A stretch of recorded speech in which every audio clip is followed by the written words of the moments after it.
Hi everyone, it's Kasia from Tarot Map. I do have very bad eyes, so I usually wear contact lenses, but right now it's really late and I just watched Imogen Walters Oracle Obsessed video and I thought I want to do it. I want to do it VR. So here I am with the printed questions and let's go. So what was your very first Oracle deck? I, to be honest, cannot remember which one was my first Oracle deck. I would kind of guess it would maybe be one of the Doreen Virtue decks.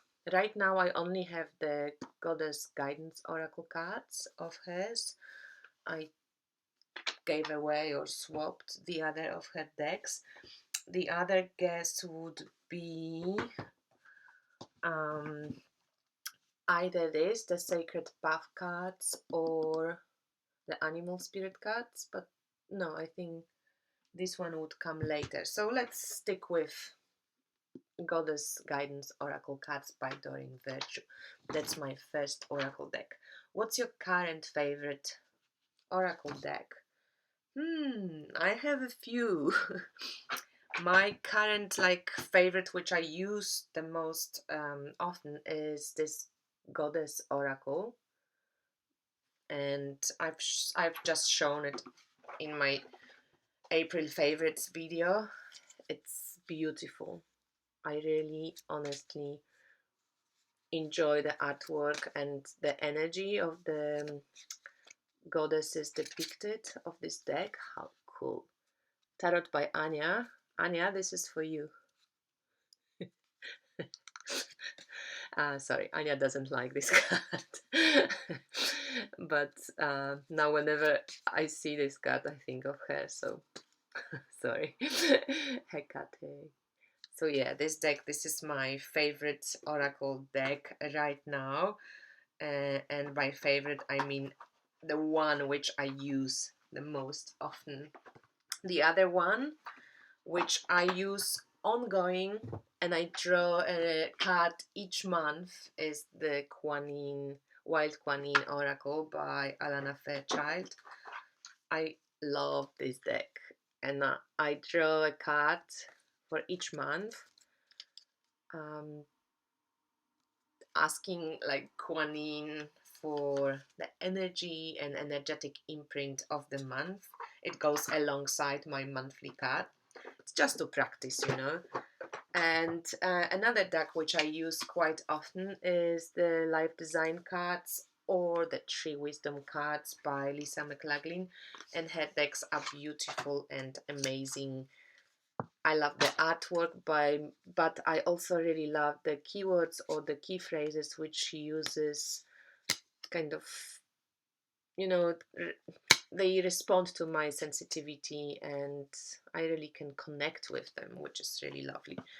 If you want me to, I can do a full walkthrough or flip through this deck for you, or both of her decks. So just let me know in the comments if you're interested. What's your most used deck? Well, I guess I answered this question, but on top of the Goddess Oracle right now, I use very often Animal Spirit Oracle deck for client readings, for my own readings. I just really love the energy of this deck, and the artwork goes so well with the Wild Unknown deck, but also with other decks, and I incorporate it in my readings a lot. I also use quite often the Wisdom Keepers. It's a gorgeous oracle deck with beautiful, really soulful and amazing drawings. And this one is by Rosie Aronson. There's a black and white version and the colorful version, and I really enjoy the color version a lot. The black and white looks awesome too, but I don't have it. What's your least used deck? Right now, my least used deck would be probably the Druid Plant Oracle. I love plants and I love herbs, but I haven't used this deck for ages. So I think I might pull it out and maybe try to play with it a little bit more. I used to combine it with the Herbal Tarot and a few other decks I have that are nature themed, and comes with this big book. It's very cool. And the artwork is by Will Worthington, the same man who made the Druidcraft Tarot or the Wildwood Tarot. So amazing artwork. How did you learn to read oracle cards? I've learned the hard way. I never trusted my intuition when I was younger. I thought that, I've got to learn everything by heart, that I have to really kind of know the meanings of the cards and so on and so forth. So I tried to learn and use oracle cards by reading the books and learning the meanings and so on and so forth. I'm just going to show you a few cards from the Angel Journey oracle cards, which is really beautiful. So in the end, I learned to read oracle cards after I actually learned to read tarot. For some reason, oracle cards helped me, well, tarot helped me to see oracle cards for what they are. And what I mean by that is that I started reading oracle cards intuitively based on the picture and on the emotional response that the picture awakens in me. And tarot helped me with this a lot.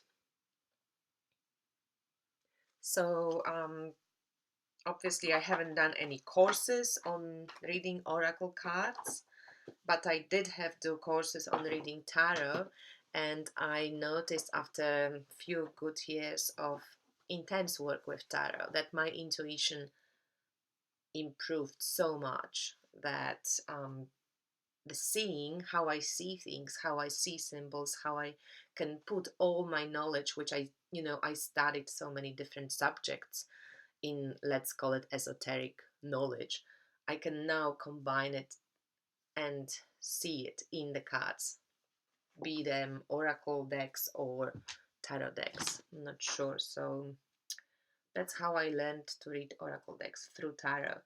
How do you use oracle cards for? Well, I mostly use oracle decks with tarot. I don't really do oracle only readings just because I just love tarot. So oracles, I love oracle decks. As you can see, I have quite a few. That's the Farbne Engel oracle deck, which I use with Orasoma Tarot.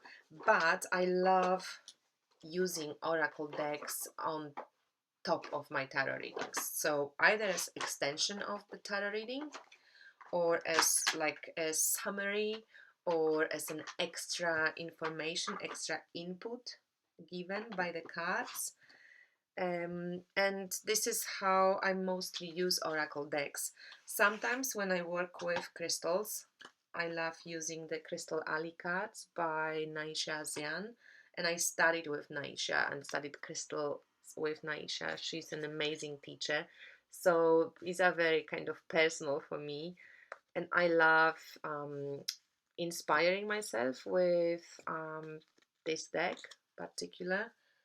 And the Crystal Ali cards are very special to me in many respects, and what Naisha does for crystal knowledge, it's really very important because she's the non-bullshit approach, and I really value it a lot.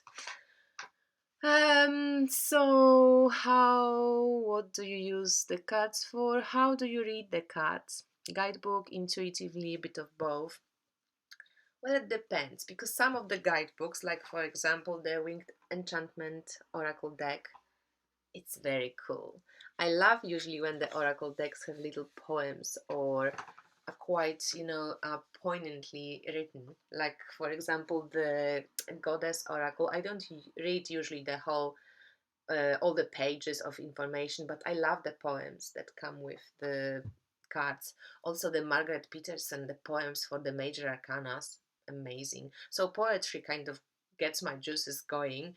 And the Winged Enchantment Oracle, I would definitely use the booklet with it because it's awesome. It's really so cool. So this deck is also very rich, and I love how the booklet is written. But very often I don't use the book at all.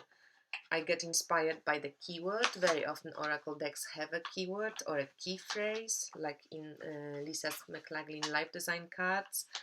Um, and then I'm kind of just moved by the word and then by the picture, and I get going from there. Like, for example, in Messenger Oracle, I very rarely use the guidebook. I mostly just go with the keywords and with this amazing artwork which Raven Phelan shared with us. So it's very evocative. You can really get inspired by many elements on the cards. So I rarely reach for the guidebook in this deck. Similarly with the Sacred Rebels, even though the guidebook is quite good, but I kind of love to just be inspired by the wording and by the picture. It's pretty enough for me. But then I reach for the books quite often to just inspire myself even further, you know, because it's not necessary all I see, it's all it's there. And sometimes the guidebook gives you this amazing ability to show you what else is there and how you might not see everything. But for example, the soul cards, there is no guidebook with any meaning, so I love using oracles this way most of the time, when I just get inspired and rely on my own intuition as what this picture means to me right now, because this picture today can mean something else for me, and then when I pull it tomorrow or in 3 days time it might mean totally something different. And I noticed this is how I like to read cards in general recently. I just love to read pictures. And do you use spreads? Not for oracle decks, no. I just pull oracle decks, as I said, additionally. This is color and mage oracle, additionally to my tarot readings. So sometimes I use specific questions when I pull a card, but very often I just ask for general guidance and feel inspired by the picture and so on. I also wanted to say that sometimes I use oracle cards as like a prompt to action. So, for example, the Tree Angel Oracle has all these beautiful images of trees. And I remember pulling the card and going actually outside and either working with that tree, if I can find it in near proximity, or just connecting with the image of the tree or with the branch or ivy. Yeah, like just loved. The same I did with the herbal oracles. So anything that I can find in nature and pull a card, I like to actually do it the action of having a physical experience with a certain type of energy, if this is possible. Do you mix oracle cards with other divination systems? Tarot? Yes, that's what I do. In your opinion, what makes for a great deck? A great oracle deck? Well, I would just say that it's some beautiful artwork which is inspiring and not too busy, I would say. And mostly what makes a good oracle deck for me, it's obviously paper, and we love bigger oracle decks, but for me especially important are the keywords. Like I love the keywords in the I forgot about this deck, in the Iris Oracle. I love the keywords in this deck. They're very cool. And you know, if you pull like protect your heart, you really know what's going on, visions. But at the same time, it's kind of wide and bright enough not to like narrow your intuition. Predictions of growth could go on many levels. So a labyrinth. So dreams. Green. Could be about growth, could be about plants, could be about, you know, take some herbs for your head. Slimy. And I love that there is also quite a few of the negative cards. Ungrateful daughter and earthly mother. It's wonderful. So this deck, the Iris Oracle, it's one of the examples where the keywords are really very cool. And also the whole execution of how the deck looks, it's awesome. So I think the artwork, the keywords, and the quality of paper, the size, it's very important in a good oracle deck. What do you feel are the differences between tarot and oracle cards? Well, big differences. Tarot is a totally different system. It has to have 78 cards for suits, major arcanas, minor arcanas, and so on. Oracle decks are kind of a little bit more of a free flow. You can have 30 cards, you can have 50 cards, you can decide you want to do a sacred path cards, tree cards, goddess cards, color deck, you know, whatever, angel deck. It's up to you. With tarot, you have to be much more specific and you have to follow certain rules and tradition. So they different systems. Do you have any super unusual, unique decks? When one is that Russian fortune telling cards, which I've had for many years now, and that's this quite well used now. And that's this deck when you combine the squares. It looks a little bit like the Nora Huska's Dragon Tarot, and you search for a picture. You know, the squares create pictures, and then you can read what the pictures mean for you. So that's quite a unique deck. And I think soul cards are quite unique and wonderful, and I really enjoy them. No, I don't have any other. Maybe the Farbender angle also with the colors. It's quite unique. What's your current deck crush? I think, oh god, it's the Goddess Oracle and maybe the Iris Oracle a little bit. I have been using it a bit recently. If you could use only one deck from now on, what would it be? Imogen. Well, I think I would be split. I would feel split really between the animals, between goddesses, between crystals, and between Kuan Yin. I think I wouldn't want to move too far without those four. And then maybe also the 3 wisdom cards, because I really love this deck a lot. Wow, okay, that's me. 19 minutes. I think that's more than enough. I hope you enjoyed it and you enjoyed the oracle decks that I showed pretty chaotically, but sorry for that.